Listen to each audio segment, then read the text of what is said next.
Well, hello everyone. Thank you for joining me in our continuing study of 1 Corinthians chapter 13, the most excellent way. Love suffers long and is kind, is not puffed up, vaunteth not. And now verse 5, love does not behave rudely. This is a grace love, a caring love. It's a love of choosing, a love of valuing or treasuring. And so it says in verse 5 of 1 Corinthians chapter 13, love does not behave rudely. Maybe your translation says, love is not unseemly. Other words would be fit or decent or becoming. It's unbecoming for love to behave rudely. It doesn't fit for this love to behave rudely. It's indecent for this love to behave rudely, in an unruly way. This love has the polite and courteous concern for the care of others' feelings. It's never expressed in an ungodly way. In fact, the word that Paul uses here means shapeless or unformed. And so it means a behavior that would not shape itself and what would not discipline itself with a view of hurting others. Adam Clark says, love never acts out of place or character. It observes due decorum and good manners, is never rude, bearish, or brutish, and is ever trying to become all things to all men, that it may edify them to good. McKnight says, love does not behave itself unbecoming. David Lipscomb says, it seeks that which is proper or becoming in the circumstances in which we are placed. It prompts that which is becoming to life. It prompts due performance in all relations. Husband and wife, parent and child, brother and sister. And so godly life is here illustrated. Now, what a change could be produced if we would all recognize this.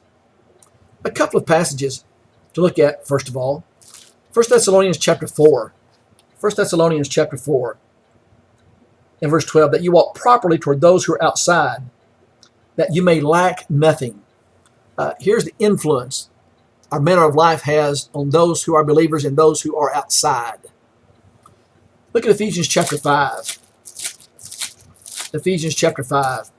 Begin with me in verse 2. Walk in love as Christ also has loved us, and given himself for us, an offering and a sacrifice to God, for a sweet-smelling aroma. The fornication, all uncleanness or covetousness, let it not be named among you as it is fitting for saints. As is fitting for saints. Neither filthiness, nor foolish talking, nor coarse jesting, which are not fitting, but rather giving thanks. For this you know, that no fornicator, unclean person, no covetous man, who is an idolater, has any inheritance in the kingdom of Christ and God. So this kind of love would lead man to avoid profane, indecent language that has improper innuendos, double meanings, coarse and vulgar. Look at Philippians chapter 1. Philippians chapter 1 and verse 27. Only let your conduct be worthy of the gospel, so that whether I come and see you or am absent, I may hear of your affairs, that you stand fast in one spirit with one mind, striving together for the faith of the gospel. Let your manner of life befit the gospel. Your manner of speech, your plan for living, your relationship with others, your transactions with others, the style of living and entertainment that you engage in. So he says the gospel applies to every area of life. And then look to 1 Peter chapter 2. 1 Peter chapter 2. And look at verses 11 and 12. Beloved, I beg you as sojourners and pilgrims, abstain from fleshly lusts which war against the soul, having your conduct honorable among the Gentiles, that when they speak against you as evildoers, they may by your good works which they observe glorify God in the day of visitation. In other words, some things are unbecoming of a Christian. Some things are becoming. But love doesn't engage in those things which are not fitting or becoming. While it's true in Corinth, it should be true in our lives as well. So let's back up, secondly, to kind of take a look at this as it fits in the larger part of 1 Corinthians. Obviously, this fits between chapters 12 and 14, talking about how they ought to treat each other with regard to their spiritual gifts. But we back up and we see it has a larger context than just those two passages. For example, do you remember in chapters 1 through 4 what's taking place? They're having a big rock fight over their teachers. And Paul will say in 1 Corinthians chapter 3, you are yet carnal-minded because of this. He speaks it to their shame. We come to chapter 5, and he says, it is unseemly. It doesn't fit. It's a shame. You have not mourned about this man who is committing fornication. It's not even named among the Gentiles. It shows a disregard for God and for others. It's never justifiable. It's always unbecoming of God's people. And then in chapter 6, brethren are having a big fuss with one another. We're not told what the problem is, but they're having a big fuss with one another. And he says, that's to your shame. Is there not a wise man among you that you can go to? And by the way, if that's not the case, why not defraud yourself? Have you ever noticed when we have a right, we get to thinking that gives us permission to treat others poorly? But when we emphasize our rights, are we not thinking only of ourselves? But this kind of love is forgetful of self and always thoughtful toward others. Then in chapter 11, there are two things taking place. You have the unseemly, shameful way with which women are cutting their hair to the disrespect of their head man. And so he says, you just to shave it all off as opposed to just crop it and look like a man. And then in the latter part of chapter 11, they're behaving shamefully in their exercise of the Lord's Supper. In fact, they're turning it into a gluttonous feast, even drunken. And they don't realize that they're eating and drinking damnation to themselves, that this is a serious occasion. And Paul says it's a shame that they do that. And then in chapters 8 and 10, he deals with meat that might be eaten that was sacrificed to an idol that would cause one to sin if they saw him eating the meat. He said, I'll not eat that meat if it causes my brother to sin. I'll not offend. I'll not do that which leads my brother to sin. And in chapter 10, it's even true among unbelievers. He said, if you go in an unbeliever's house, don't ask questions, but if someone asks, then don't eat. And so basically, what he's saying here is genuine love avoids unquestionable things that cause others to stumble. The principle is it's always wrong to cause others to stumble, whether weak or an unbeliever. And the word offend means not that someone doesn't like something you do, something you wear, or the way you comb your hair. It is causing someone to sin. I lead someone to sin. And he said, that's not comely. That's unseemly. It doesn't fit being a Christian. And so this kind of love is appropriate to every situation, every problem in life. One other thing to illustrate, to note before we move on to something else. Jesus well illustrates this in Luke chapter 7, verses 36 through 47. You remember he comes into the house of Simon the Pharisee. And Simon says nothing. But Jesus perceives Simon is thinking, why, if he knew who this woman was, would he let her touch his feet? So Simon's a little incredulous about this. So the Lord asked Simon a question. Let me ask you a question. Who appreciates forgiveness the most? And he said, the one that is forgiven the most. And he said, well, you have well said. So in my words, if you've never really experienced grace, I don't expect you to behave with grace. That's what he's telling Simon. Now think about that for a second. Is that why we're rude sometimes? Because we've never really come to grips with grace? Therefore, we do not give grace? I wonder sometimes if that's the case. William Barclay said, love does not behave gracelessly. That's another way of saying love does not behave rudely. Well, let's look at it as it applies to us sometimes. How about manifesting offensive attitude toward others? A critical, condemning attitude not in keeping with love. I make it my job to prove someone wrong or get someone told. Or proving someone wrong becomes an end in and of itself. abusive. I become abusive, even with correction, belittling, making fun of another for maybe what they believe. How about vulgarity or coarseness, insulting remarks made in the name of honesty and frankness? Is there a time to be honest and frank with people? Absolutely. But should we be vulgar and coarse about it, belittling about it? That's not consistent with his love. Adam Clarke said, I never wish to meet with those who affect to be called blunt and honest men, who feel themselves above all forms of respect and civility, and care not how many they put to pain or how many they displease. Well, that's true.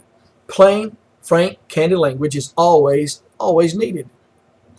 It may even be appropriate at times if it's needed, but it must not be offensive. Further, it's out of character for a Christian to be a know-it-all, self-righteous. Yes, it may be well-meaning, but actions must correspond to love. It does not vaunt, is not puffed up, but humble and meek, not obtrusive, not abusive. And then, what about our speech? Speech that is comely, that fits a Christian. Lying didn't fit a Christian.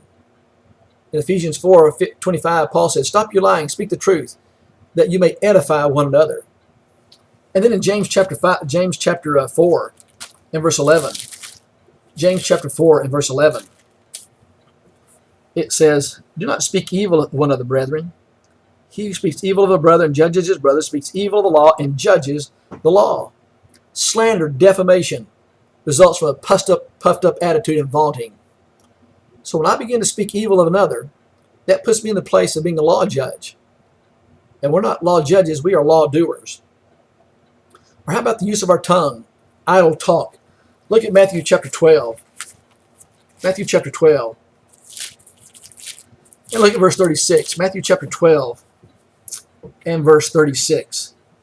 "But I say to you that every idle word men may speak, they will give account of it in the day of judgment." Proverbs chapter 26 and verse 20 says, if you take away the fire, take away the wood, the fire goes out. And so if you take away the reason for doing it, or you stop listening to it, it stops. It's not just enough to mean well. Vain, idle talk, groundless rumors, running about, tattling about them, are never seemly. And then how about complaining and murmuring? Stay in James chapter. Go back to James chapter 5. James chapter 5. Look at verse 9. James chapter 5 and verse 9. "Do not grumble against one another, brethren, lest you be condemned. Behold, the judge is standing at the door." In Philippians 2 verse 14, he said, do not murmur or complain. When the attitude is right, everything is going well, everyone praises another. But a little disturbance starts, and murmuring starts. It's petty. Before, everybody was good. Before, everybody was great. But now, maybe envy and puffed up have caused dissatisfaction. And it's not necessarily done openly. Usually it's done within a little group. That idea of murmur is a word that kind of describes itself, where you have this kind of silent here in this corner, in this corner, and griping and complaining. Generally, it always expresses dissatisfaction with someone, finding fault with someone. Do I have the right? Do I have the right to dominate a conversation? Yes, but is it the loving thing to do? Do I have the right to pretend I don't hear my wife? Well, I suppose so, but is it the loving thing to do? Is it within my rights to bark at a clerk or snap at the kids or fuss at the person waiting on me at the airport? Well, maybe, but is that acting in a loving way? You see, love doesn't behave rudely. Love is kind and long-suffering. Perhaps you've never placed the word courteous next to Christ. Have you ever thought Jesus stands at the door and knocks before entering? He doesn't have to. He owns our hearts.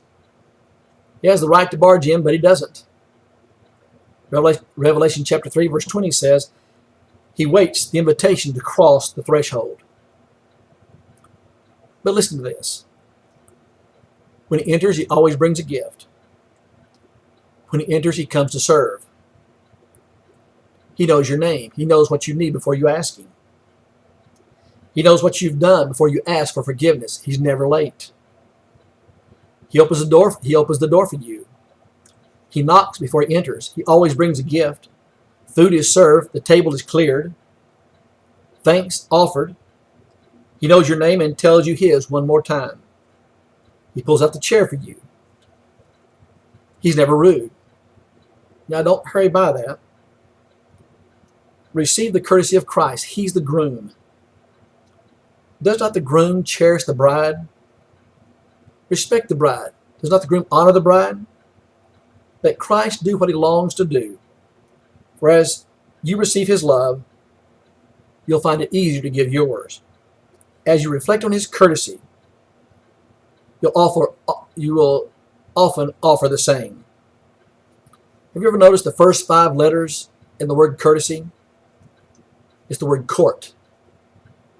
In old England, to be courteous was to act in the way of the court. The family and servants of the king were expected to follow a higher standard. Did you get that? The family and servants of the king were expected to follow a higher standard. Are we not called to represent the king? Therefore, let your light shine before men, that they may see your good works and glorify your Father in heaven. You see, the world understands about conduct. We say, she's a lady, he's a gentleman. Because of who you are and what you are, something's expected. Something is expected of a lady and a gentleman.